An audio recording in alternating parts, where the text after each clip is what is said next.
right, welcome to yet another fabulous Sunday night news and nonsense. And I'm doing the intro this week because Total OS today's intro last week was kind of lame. How you doing, Total OS, today? Lame. I'm leaving. What's up? I've always sorry, liked saying I couldn't that. resist. Yeah, thanks. Well, wait. Here's Spatry's way of saying what's up. What's horse stable? Spatry, speaking of horse stable, I heard you were knee deep in Linux. How did it work out for you, bud? It worked out very well. Last night, we started the Linux Zoo Crew. It's back every Saturday night, courtesy of the Linux distro community, here at 8 p.m. Saturday nights, UTC -5. And I might have links in the show notes to tell you all how to get here. Cool.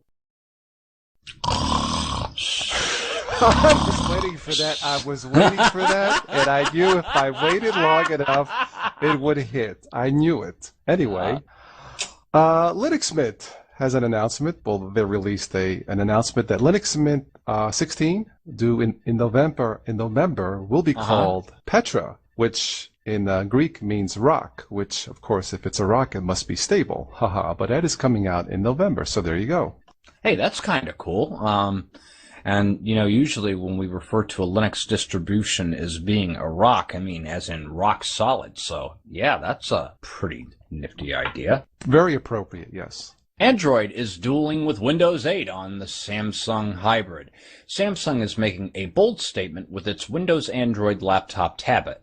Windows 8 alone doesn't cut it on highly mobile devices. Now, Windows 8 and Jelly Bean make an odd couple, but Windows may be the odder of the two in an increasing mobile world. Samsung on Thursday announced the ATIVQ laptop tablet hybrid, running both Windows 8 and Android. While it appears to be a Windows 8 laptop at first and Android device second, the fact that Android 4.2 or Jelly Bean is only a tap away signals that Samsung believes consumers need a pathway out of Windows to a more mobile-centric world. A hybrid Windows 8 and Android is very unusual. You know what? I'd have to disagree. I think Windows 8 is just fine on mobile devices. The phone, the Nokia phone, or at least one of them. And of course, the Surface tablets. You know, we've talked about Windows 8 on a desktop. It looks cool, but it's not my style. It's definitely not yours. But a hybrid Android Windows 8. Of course, the question is, Patrick, is that like stable? I really don't know. The thing is, I did look at the screenshot here, though, and it actually looks like a laptop computer more than a tablet. Okay, so it's something completely different. Look, if it's stable and it works fine, it sounds cool, but hey, I kind of have my doubts. Look, if you want an Android tablet, just buy an Android tablet. If you want a Windows 8, tablet, that's fine too, but to combine the two, it sounds weird. Speaking of Microsoft, remember we had somewhat lambasted Microsoft for their restrictions on the Xbox One. Do you remember that? Oh, that's been stirring up controversy all over the internet. Everybody is really ticked over that. Let me pour some water on the flames because, as I always said, I reserve judgment until the end. And that's true for Linux too, by the way. Microsoft did listen to its community as I predicted. And as of, I saw the release statement a couple days ago. You will be able to buy, trade, and sell used games, no problem, no restriction, and your machine does not have to stay connected all the time. So we don't always praise Microsoft, but on this, they did the right thing. Listen to the community members. They didn't like what they heard. Microsoft has backtracked, and at least for some of us who for a lot of us who have the Xbox 360 at least and are planning to buy an Xbox One, for me next year because I'm a big fan of Halo, I think it was the right thing to do. What say you? Sugar-coated feces is still feces. Leave it to you to trash and step forward. I mean, come on. It still has, they still have the ability to spy on you and see what you're doing and all this other stuff when you're connected to the device. So, sure, you may not have to have it connected all the time, but the game isn't going to work until you plug into the internet. Yeah! Speaking of ticking off consumers, Canonical's Mir move doesn't sit well with some Linux developers. Now, according to Linux World, nobody could accuse Canonical of resting on its laurels. The business side of Ubuntu, the best-known desktop Linux distribution, has expanded aggressively into mobility, pushing forward with a new desktop environment and continued to release new versions of the flagship OS over the past few years. But not everyone's happy with the direction in which Ubuntu is being pushed, however. The new desktop environment called Unity quickly became a target for some community critics who preferred the traditional known environment. A search pane feature that displayed results from third-party sites like Amazon was attacked as a privacy breach. Canonical's latest tiff with the community at large centers on the recent news that it would introduce its own display server, the underlying software stack that powers GUIs called Mir.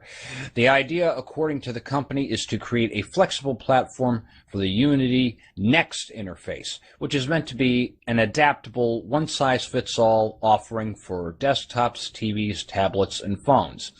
It's an ambitious plan, but one that doesn't sit well with developers of alternative desktops that use the older X or Wayland display servers.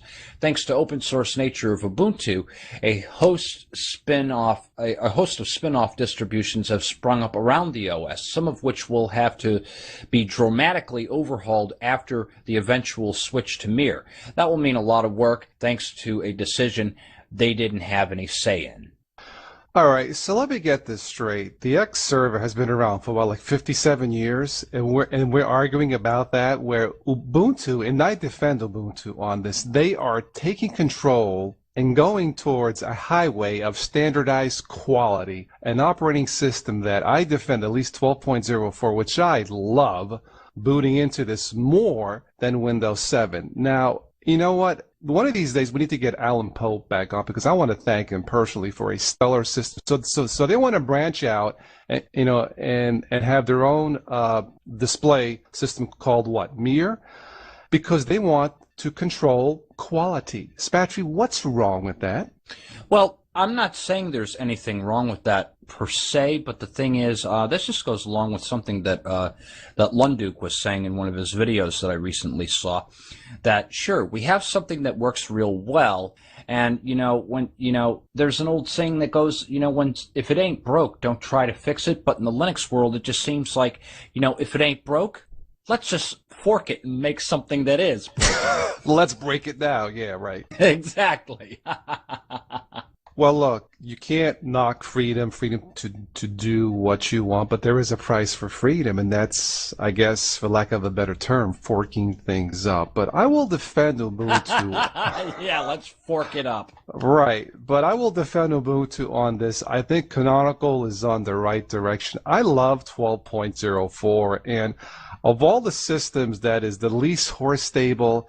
I love this. I love Linux Mint. Of course, I love Zorn. But I give Ubuntu 12.04. If I had to give it, what's the percentage of horse stable? 1% or less. I won't give it 100% because, the issues like the Mir, like a standardized display server, a standardized screencaster, a standardized multimedia suite, those are the things that are missing. I think Ubuntu is on the right track. I praise them for it. Go for it. Don't listen to the naysayers, because in the end, at least from this dual booter, it all comes down to what works out of the box, what is stable.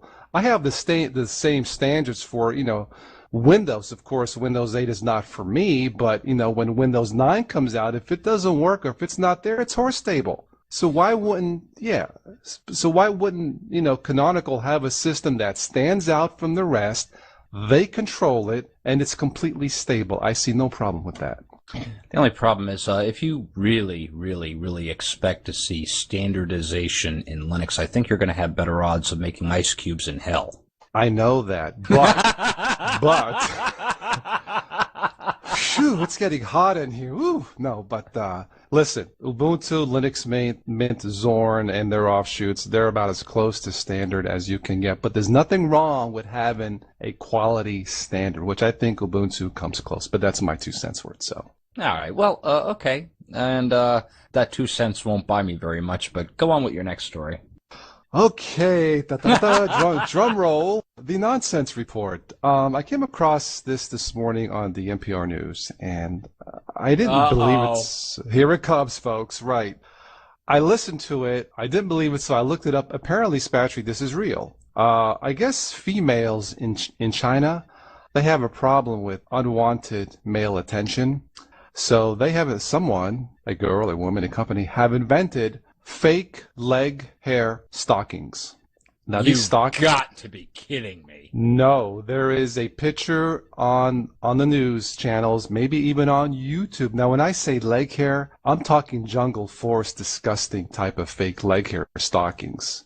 This is what I saw, and it's so bizarre because I was thinking about this. Now, what are the odds of an American woman, female, in this country wearing something like that?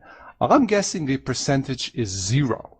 Because if a woman wears something like that here, something like that here to ward off unwanted male attention, you're going to ward off everybody, not just the guys that you don't want to really talk to. It's bizarre. I've never seen any. I mean, look, we've had some pretty wild nonsense stuff on the show, but fake leg hair stockings. Look it up. Yeah. Well, yeah, as you were telling me this, I decided to, ask Big Daddy Bossnass, Mr. Google about this, and I can't I got a picture of it. It's on CNN's website, and yes, it looks disgusting. That's putting it mildly. It looks real, too. Yes, it does look real. Yeah, okay. I got some nonsense I think you might enjoy. Try to undiscuss this, will you? Yeah. Seeing hairy legs on a woman, that's kind of scary. Yes. You're a Star Trek fan, aren't you? Absolutely. I loved Star Trek Into Darkness. Yes. Well, Star Trek stars Ashes are going into space. Interesting. The remains of the creator of Star Trek, Gene Roddenberry, who conceived the original 1960s TV series, will head for the final frontier alongside those of James Doohan, who played Scotty. That's right. And then, of course, Majel Barrett, his wife, who played a number of roles in Star Trek in the original series and also played Deanna Troy's mother in The Next Generation. Her ashes are going up into space as well. And and this is funded by a company called Celetis, I believe it is. They'll be part of a cargo that includes other cremated remains, written messages, and samples of DNA in capsules sent by the general public. Now, there's still room for the space flight. The price for sending a loved one's ashes into orbit is starting at $12,500. So if I were to kill you today, total loss today, we can have you in space in about a week for 12. I propose. Oh, shut up. I propose we send in space the ashes of Windows viruses and Linux bugs. How does that sound? No, we'll just send Windows up there. Linux is okay. Fine, keep the bugs on Earth. Thanks a lot. Yeah, but we're always getting bug fixes, whereas Microsoft may release a bug fix once every month to 5 months. I don't have bugs in Windows. I don't have bugs in Windows. I got to worry about viruses, which sucks anyway. But yeah, well. Please don't rehash that show we did the other day. I still got a migraine from that one. And I thought I thought we came to a concession here, but I guess we didn't, because here we go rehashing the same old crap over again. Well, you know what? I give up. And that was yet another fabulous Sunday night news and nonsense. Thank you, Total West, today for being with us. We'll be here every Sunday night at 7:30 p.m.